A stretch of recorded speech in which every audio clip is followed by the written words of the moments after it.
बंधु माने आपण माने द्वितीय पाଳି माणबसा गुरुवार करुछंती तो एही भिडियोटी को थरे मात्र शेष पर्यंत निश्चय देखंतु कारण आजिर एही भिडियो रे आपण माने जानि पारिबे जे द्वितीय पाଳି माणबसा रे आपण माने कोन करिबा उचित एवं कोन न करिबा उचित एवं किपरि भाबरे आपण द्वितीय पाଳି रे मां लक्ष्मी को पूजा करिबा उचित।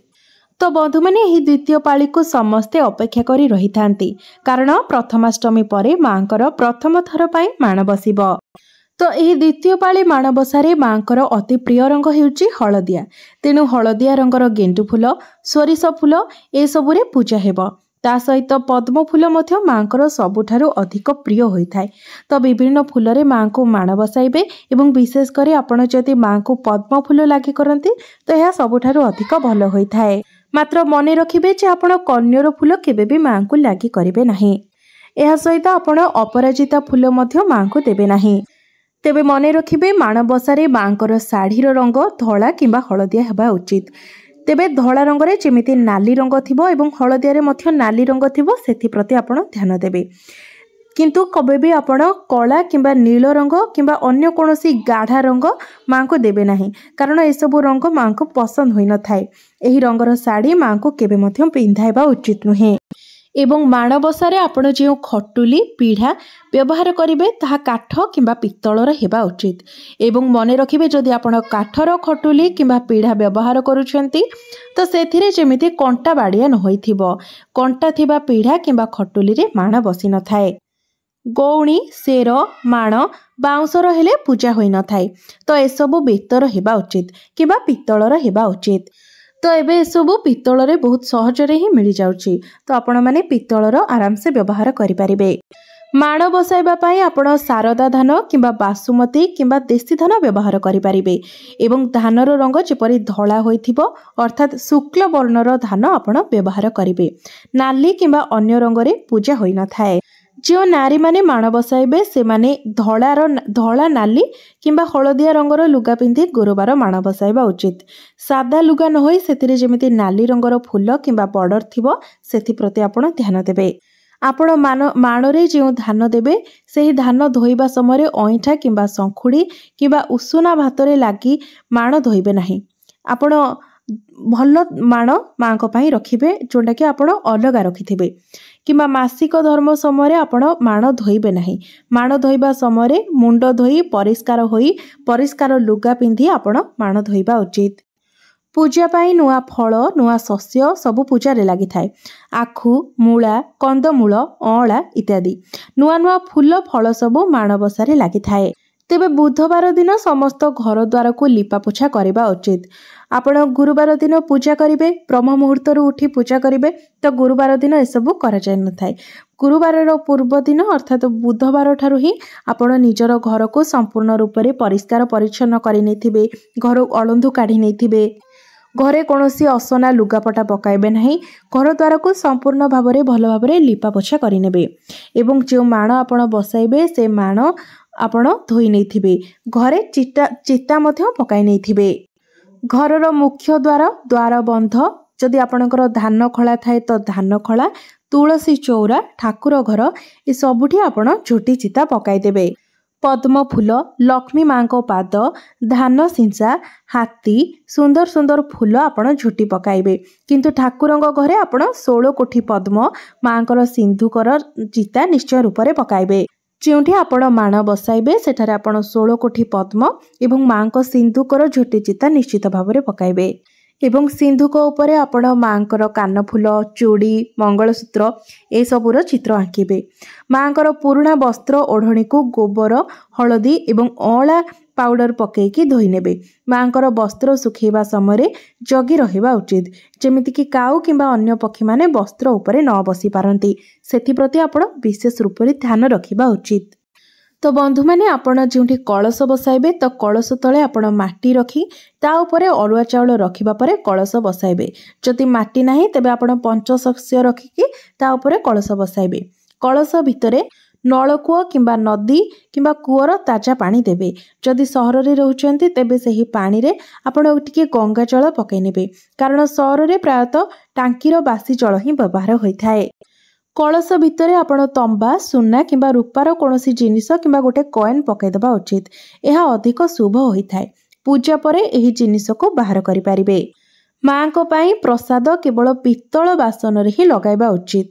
आपण जहाँ रांधिबे ताकू पित्तल बासन रे रांधिबे एवं जहाँ को परसिबे मध्य माँकर पूजा पाई आपण जो बासन रे नेबे सेटा जेमिति पित्तल रे होइथिबो सेति प्रति ध्यान देबे। प्लास्टिक फाइबर किंबा स्टील किंबा निजे आपण जो बासन व्यवहार करूछंती सेतिरे आपण केबे भी माँ को भोग लगाइबे नाही। पित्तल थाली रे एक कदली पत्र मध्य रखिकी आपण भोग लगे पारिबे। कदली पत्र रे आपण मध्य प्रसाद सेवन करि पारिबे।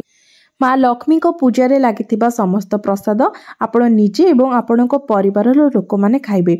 आपणको परिवार बाहर कौनसी भी व्यक्ति को आपण माँ लक्ष्मी प्रसाद देबे नाही। एपरिकी जदि आपणको घरर झियो बाहा होई जायछंती तबे से मध्य आपणको घरर भोग खाइ पारिबे नाही। एथि प्रति आपण विशेष रूप रे ध्यान देबे। आपण सकाळे जेतेबेले माँ को निकट रे भोग लगाइबा तो सेतिरे फल छेना कर्पूर गुड़ कदली इत्यादि पणा भोग लगे पारिबे। दुई प्रहर समय आपण खेचुड़ी खीरी अरुआ अन्न डालमा साग चितो चकुली दही पखाल एसबू आपण भोग लगे पारिबे। घरे ठाकुरंको पूजा करने पूर्वर आपण झोटी चिता को बंदेई फूल दुब अरुआ चाउल देकी प्रत्येक पाली प्रथमे आग पूजा करिवे। खटुली पीढ़ा सेर माण गौणी गुआ माणबसा बही कलश दीप धूपदानी झोटी आंबपत्र रे निश्चय सिंदूर चंदन लगेदेवे। माणबसा गुरुवार दिन माणबसा बही पढ़ा बहुत भल होता है। यह जरूरी मध्य होता है। कई टीवी किंबा मोबाइल लक्ष्मी पुराण शुणी था शुणिले भल किंतु आपण व्रत दिन निजे बही पढ़ापी चेष्टा करंतु कारण यह ही पूजार नियम होता है। तो आपण जो दिन व्रत करुछंती से दिन आपण निजे बही पढ़ापी चेष्टा करंतु। माणबसा गुरुवार दिन माणबसा बही पढ़ा बहुत भल होता है। प्रत्येक सधवा नारी माने सजबाज होई अलता सिंदूर लगाई एवं सबु प्रकार गहना गांठी पिंधि कारण माँ को यह बहुत पसंद होता है। तो आपण भल भाव निजको सुसज्जित करके माण बसाइबा उचित। विधवा नारी माने मध्य माण बसाई पारिबे कारण माँकर पूजा भक्तिर सहित समस्ते करि पारिबे। तो आपण माने जानिछंती जे हमर प्रथमाष्टमी सरीगलाणी। वर्तमान मार्गशीर मासर द्वितीय गुरुवार आसुछि कारण प्राय समस्ते द्वितीय पाळे गुरुवार रे ही माण बसाइबा आरंभ करिथांती। तो नवेम्बर 28 तारिख रे मार्गशीर मासर द्वितीय गुरुवार रे माणबसा आरंभ होइबो। जो माने प्रथम पाळी रे माण बसाइथिले सेमानंको पई एही गुरुवारटी द्वितीय पाळी माणबसा से माने पालन करिवे। माण बसाइबा पूर्वर अर्थात बुधवार दिन समस्त माणबसा जिनिस पूजा करबा पई आवश्यक जिनिस सबु धोई धाई रखिनेबे एवं सफा सुतरा करके रखिनेबे। शनिवार रविवार एवं मंगलवार रे माण हांडी खोला जाय न थाए कि माण धुआ जाय न थाए। अन्य दिन रे आपण माण धोई पारिबे। तो बुधवारटा ही सबुठारो भल दिन होई थाए माण धोइबा पई। माण धोइबा समय आपण सफा परिष्कार धुआ लुगा पिंधिबे एवं मुंड सफा करके माण धोइबा उचित।